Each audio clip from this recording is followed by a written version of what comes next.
Thank you once again for making Locked On Cougars your first listen of the day. Hope you guys are having a fantastic day whenever you hear and or watch this. My name is Jake Hatch. Just a reminder for any of you checking us out the podcast for the very first time, and had a couple of people point out, is your name Jay Catch, like Jaycatch? No, I seem to stumble through that way too often. It's Jake, Jake, Hatch, Hatch. But hey, the point still stands. I need to be a little bit better about enunciating my own name. But nonetheless, big thank you to all of you for joining us here on the podcast. All right, I had a great question submitted by our good friend David from our Locked On Cougars Insider Group, and he pointed this out. He says, Jake, I would love to hear your take on Hillstead versus Bourguet for the QB backup and heir apparent to Jake Retzloff possibilities. I've heard great things, about Treyson working hard in the offseason to make a run at it.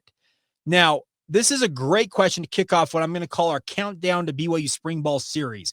And the backup quarterback position for BYU, it's obviously one of interest for Cougar fans because it feels like a lot of times when the starting quarterback at BYU falters to any significant level, everybody's very quick to say, hey, put the backup in. And it could be any one of the backups through the past 50 years of BYU football.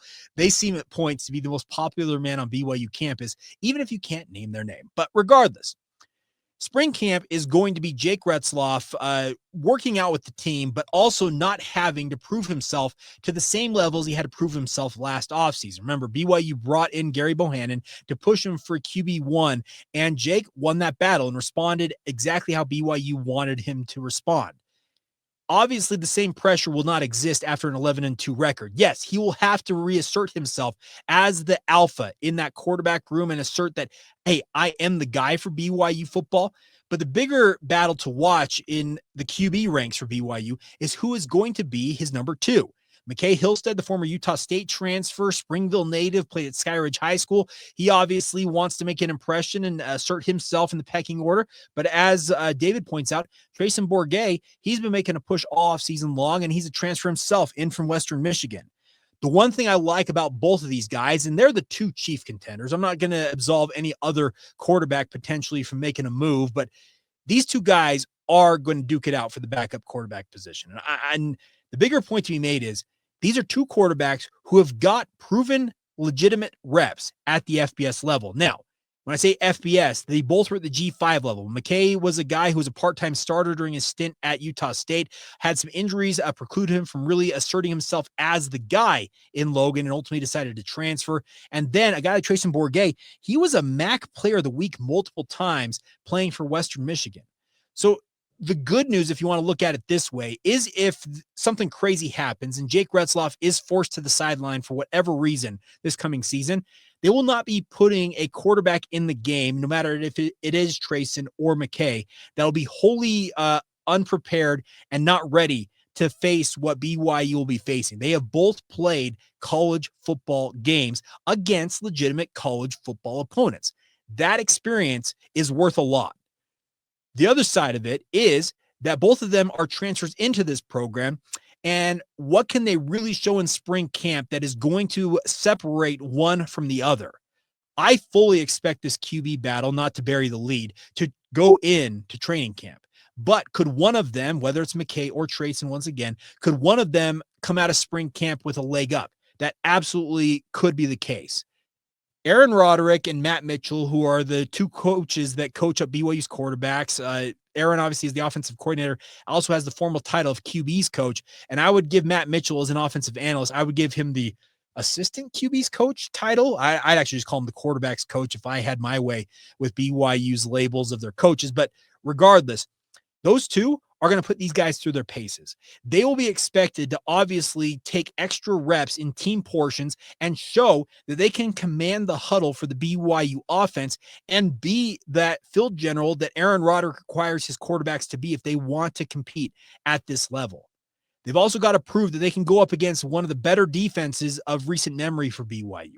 That linebacking core, Jack Kelly, Isaiah Glasker, Harrison Taggart, and the cavalcade of other guys behind them, as well as a fairly experienced safety group led by Tanner Wall, they're going to be very intent on making life miserable for these quarterbacks. Keanu Tanuvasa is a transfer in. He's going to want to really force the action from his defensive line spot and get pressure on the quarterback. That goes for BYU's defensive ends as well. It is going to be incumbent upon these quarterbacks, both Treyson and McCae to show that they are poised in the pocket. They're calm under pressure. And the biggest thing is that they can make throws when the window doesn't necessarily seem to be as big as they would like it to be.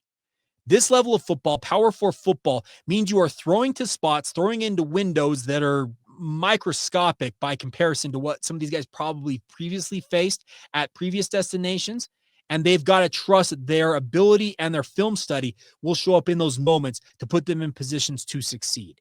You turn into a turnover machine, that's a one-way ticket to seeing yourself fall behind in this race for the backup quarterback position.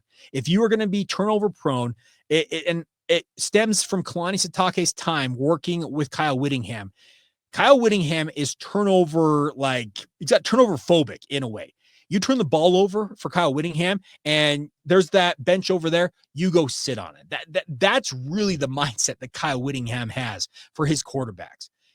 Kalani's not to the same level, but if you are a turnover-prone quarterback, Kalani's not going to trust you. Aaron Roderick's not going to trust you. Matt Mitchell, Fesi Sitake. Anybody who has anything to do with BYU's decision as to who their quarterback pecking order will be, you will find yourself trailing other quarterbacks if you try and force the action, force it into bad spots, and the defense comes away with turnovers. You get it stripped out. You fumble the ball at ill-timed opportunities. You're not able to move the team effectively up and down the field. Those are things that are going to stand out in spring camp. And I will obviously always admit that we see a snapshot as a media corps. We watch 15 to maybe 20 minutes of these practices that stretch an hour and a half to 2 hours. So we're seeing a snippet of it. But even in those snippets, I will be paying very close attention to how these two quarterbacks operate. I will be looking at their body language. I will be looking at how they interact with their teammates. Are they those boisterous, big throated guys who are going to go out there and hoot and holler at everybody? Or are they kind of the quiet, confident type who will pull a guy to the side and say, hey, I know we screwed up on that route. Here's what I saw. What did you see? There are different ways to lead for every quarterback. But the nice part is, I think with Jake Retzloff leading the way for BYU, the quarterback position is in very capable hands in Provo, Utah.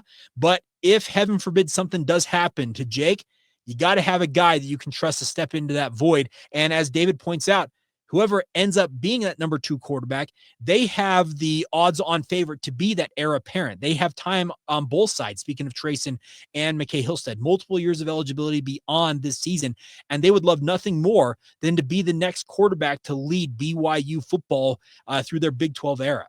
It's a big, big opportunity facing both of these quarterbacks, and no offense to anybody else on the roster, it's a 2-man race for the number 2 job in Provo, and may the best man win. That, simply put, the best man has to show up and show that his body of work over the 15 practices in spring camp. And as I mentioned, I fully expect it to continue into training camp, the 20, whatever is 29 practices they will have there. You essentially have 45 opportunities to assert yourself as the best option behind Jake Retzloff. And it's a big opportunity because, once again, it could set you up for your future as QB1 in Provo and become the guy after Jake's exits that pretty sizable chair and give you that opportunity to live your dream as a Power 4 starting quarterback competing in the Big 12 Conference.